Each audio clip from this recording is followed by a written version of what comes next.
Hello everyone, my name's Idiotic Synergy, and today we're looking at a model I'm surprised they're still selling. Vulkan Stan, Forge Master of the Salamanders.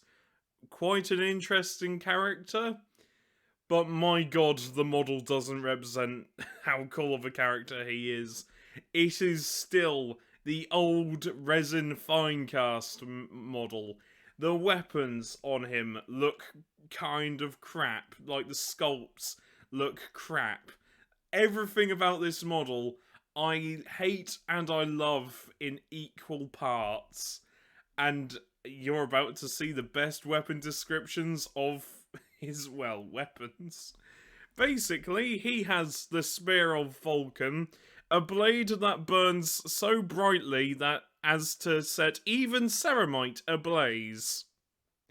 I know the rules, and if you know about this model, you also know his rules, and you can tell that's bullshit. Uh, the fuck off. The Kesar's mantle. I assume I pronounced that wrong. A legendary Drake scale cloak, which is surprisingly quite decent, and the Gauntlet of the Forge, one of the most disappointing flamers of all time. But it says here, whose molten rage none can endure. It is such a terrible flamer. I don't know why they still sell this model. Look how old he is, and admittedly I do like the cloak, and the paint scheme is quite nice, and even with the fire effects, like trying to salvage that is, I mean, I've got to hand it to them. It is painted quite nicely. But the actual sculpt itself, it's 5 bits of resin.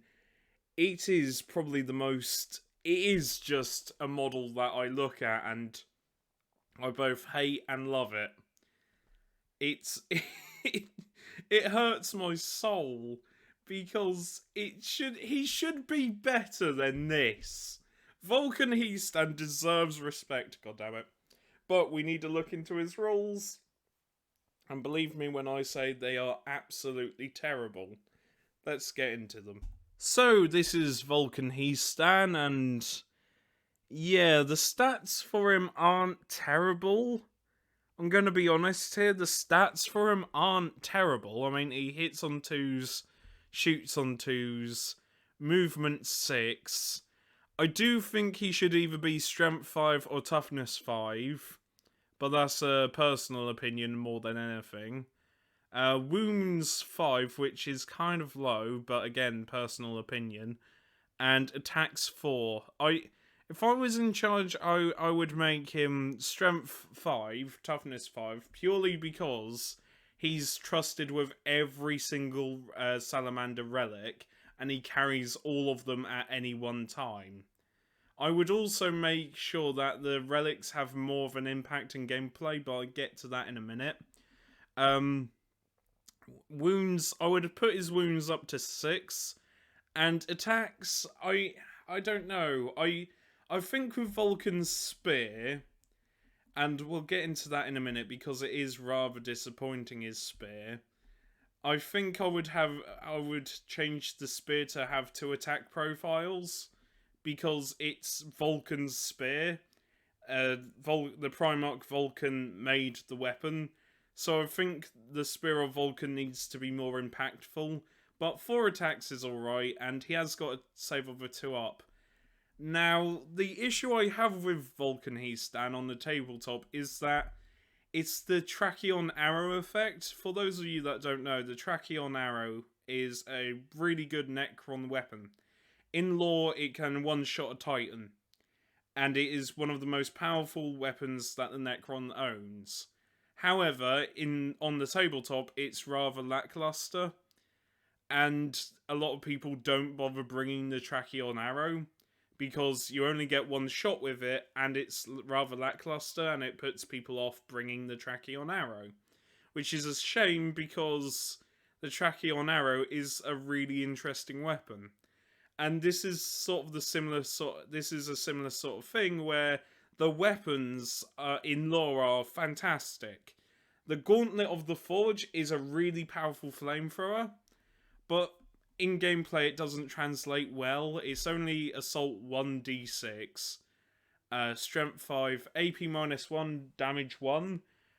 I would personally change that so that it'd be Damage 3 and AP minus 2, but keep the Strength, because it's supposed to be a really powerful hand flamer, and it just doesn't translate into gameplay at all. Also, it doesn't even have Blast, meaning that if there's like a horde of Tyranids, then you sort of have to be lucky with the D6 roll, otherwise you're fucked. But I think the most disappointing weapon is the Spear of Vulkan. And this is sort of the reason why I don't like Vulkan He Stand that much, because though I understand that it can't be overpowered for tabletop reasons, I do think that it's okay to allow some. I think it's okay for one character in every army to be overpowered as shit, but just hike up their points cost to a massive degree, and for the most part they do that. But I think the Spear of Vulkan needs two weapon profiles, like a I don't know, an overhead swing, or something like Mortarion Scythe, where it's got like two weapon profiles, where one does one damage, but for each attack you get an additional 3. Or with the Spear of Vulkan, have one ranged attack where you lob it, and then have the melee attack where it just messes people up in melee. Anyway, it's kind of disappointing because it only does Strength 6, because he's Strength 4 and it's +2. So it only does Strength 6, AP minus 2, damage D3. I personally would make it as two weapon profiles, but I do think damage D3 is kind of lame. Also, it doesn't affect. Also, AP minus 2 is great, right? But it doesn't affect invuln saves, and it doesn't give out mortal wounds, which I find is really weird. And it's a shame. It is generally quite a shame, because I know I mean, to be fair, I'm not your dad. If you want to use this model, go ahead and use it. Because I as much as the model is old and dated and needs an update, the model is rather charming. I do enjoy the model. And the rules for him aren't bad, but they could be better, and I see potential there. But I also don't want to fall into the trap of going, it's not the meta, and then just act like an entitled wanker. I think there needs to be a balance between letting a character be as like a fraction as powerful as they are in the lore, and balancing the game. I think he can have that balance, and that's fine. But then again, if they did that, then people would all of a sudden try and get it into the meta, which I'm really not a fan of meta chasers. I think meta chasers do more harm to like the whole Warhammer competitive side than good.